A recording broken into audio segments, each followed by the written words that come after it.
Hey everyone, welcome to this explainer. Today, we're tracking the dramatic, and I mean really dramatic, evolution of traditional diplomacy. We're talking about an institution coming back from the absolute brink of extinction to indispensable survival. You know, if you've ever wondered how the traditional embassy actually managed to survive a century of total war, instant communication, and intense public scrutiny, well, you are in the right place. We're going to look at how the resident mission, those embassies and legations scattered all over the globe, suddenly found itself fighting for its very existence.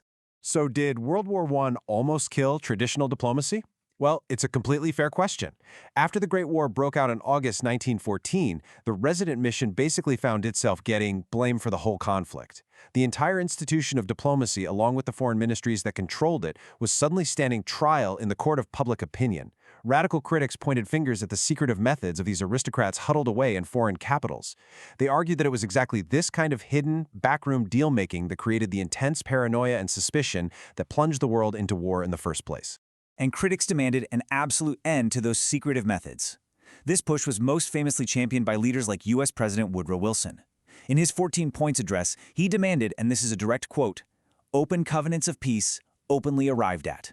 The old hidden ways were suddenly viewed as not just obsolete, but genuinely dangerous. Okay, let's dive right into this explainer and explore this fascinating story of institutional survival across 5 distinct eras. First up, diplomats in total war. Second, the battle for the neutrals. Third, the rise of open diplomacy. Fourth, adapting to survive. And finally, number 5, the protecting powers. Let's get into it. Part 1. Diplomats in Total War, the Shock to the System. When the fighting actually erupted in 1914, the polite, aristocratic veneer of traditional diplomacy immediately shattered into absolute chaos. As alliances completely fractured between 1914 and 1917, and the conflict rapidly expanded, diplomats in enemy capitals were caught right in the crossfire. Imagine the panic. They had to rapidly burn sensitive papers, lock their doors, and just flee their host countries. All of a sudden, the customary diplomatic laws that were supposed to protect them were being severely tested by the harsh realities of total war. The journey home for these diplomats really highlighted the immediate breakdown of international respect. Take the French ambassador in Berlin, Jules Cambon, for example. He was forced to pay the entire cost of his staff's train journey to the border. He literally had to do a quick whip round of his team just to afford to get out. Meanwhile, departing British staff were being tormented by enthusiastic mobs at train stations singing Deutschland über alles. The standard diplomatic protections were fraying fast. All right, moving to part 2, battle for the neutrals, the shadow war. With frontline missions closed in enemy territory, the real action shifted. Embassies in neutral states completely transformed into high-stakes hubs of espionage, propaganda, and intense lobbying. Now, what's truly staggering here is the sheer scale of the chaos caused by figures like German military attaché Franz von Papen in the United States, which, remember, was neutral at the time. He wasn't just attending polite dinners. The guy was orchestrating absolute mayhem. Backed by massive funds, von Papen's agents bombed businesses owned by Allied nationals, tried to blow up the Canadian Pacific Railway to delay troop movements, and even ran a fake passport mill for German soldiers. He actually set up a totally bogus arms factory, the Bridgeport Projectile Company, for the sole purpose of buying up all the local machinery and explosives so the Allies couldn't get their hands on them. Just wild. Back in Europe, the situation was just as intense. Switzerland basically became the ultimate intelligence clearinghouse. Because of its central location and permanent neutrality, it was completely swamped with informants passing through from Germany, Austria, Hungary, and beyond.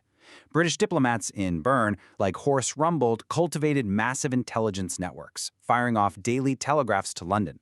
Both sides very quickly realized that neutral ground was absolutely the crucial new frontline for the resident mission. So, on to part 3, rise of open diplomacy, the institutional threat. Surviving the war was really just the first hurdle. Following the war, the creation of the League of Nations and a massive surge in multilateral conferences posed a literal existential threat to the traditional ambassador.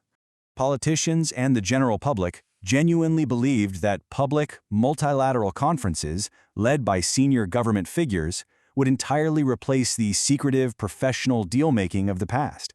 I mean, why rely on a slow, hidden embassy when you could just gather world leaders at a grand conference in Geneva to vote on issues right out in the open? The resident mission's preeminence in high-level negotiations was seriously eroding. But actually, scratch that utopian vision, because it kind of hit a brick wall of reality. Early public conferences, like the ones on German reparations or the Genoa Economic Conference, failed spectacularly. Why? Because public posturing basically ruined any chance of delicate negotiations. Governments very quickly realized that the quiet, behind-the-scenes expertise of the resident mission remained absolutely indispensable. The highly complex 1923 Treaty of Lausanne, for instance, was actually saved because it relied heavily on the deep local knowledge of resident ambassadors, like Britain's Sir Horace Rumbold, who actually understood the nuanced complexities on the ground in Turkey. Which brings us to Part 4, Adapting to Survive, the Age of Specialists. The diplomatic corps knew they couldn't just sit back and rely on past glory. To prove their continued worth, missions had to adapt and fast. They broke down old class barriers, merged with middle-class consular services, and began hiring highly specialized attachés to handle the complexities of the modern world. The embassy basically transformed from an exclusive aristocratic club into a modern, multidisciplinary agency. Just look at this expansion. Britain rapidly hired commercial attachés to track economic intelligence. The US brought in agricultural attachés for crop data and farm marketing. Left-leaning governments appointed social or labor attachés to monitor working conditions. Air attachés, like Germany's Peter Riedel, tracked aviation techs simply by combing through local newspapers. And press attachés became incredibly vital for managing media relations and propaganda. One really standout example of this new specialized force was Anne Nancy Lambton. She was literally the sole propaganda force at the British legation in Tehran during the early years of World War II. What's so incredible about her is that she leveraged her deep cultural knowledge and linguistic expertise, which she gained from years of doctoral research recording dialects in Iranian provinces, to single-handedly counter sophisticated German propaganda narratives. A real powerhouse. And this institutional survival was physically cemented all around the world. Nations didn't just abandon their embassies, they doubled down. They built vast, permanent new compounds across the globe, like this imposing minister's residence of the British legation in Kabul, which was completed in 1927. The embassy was officially here to stay. Finally, Part 5, the protecting powers, the ultimate test. If World War I was a shock to the system, World War II was the ultimate logistical breaking point and test of the resident mission's resilience.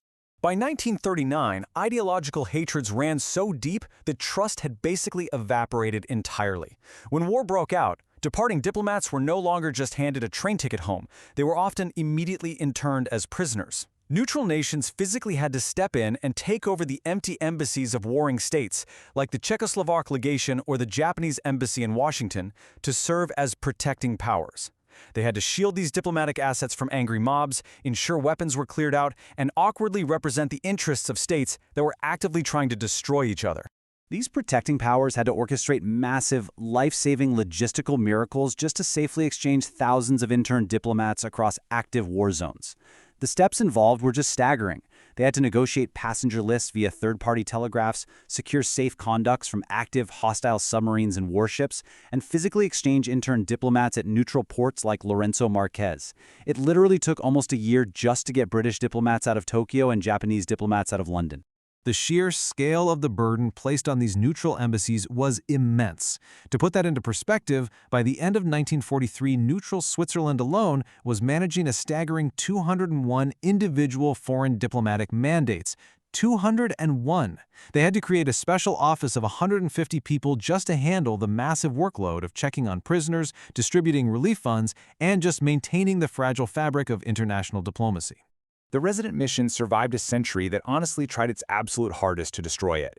It adapted, it specialized, and it proved that human, on-the-ground expertise just cannot be fully replaced by a telegram or a public conference.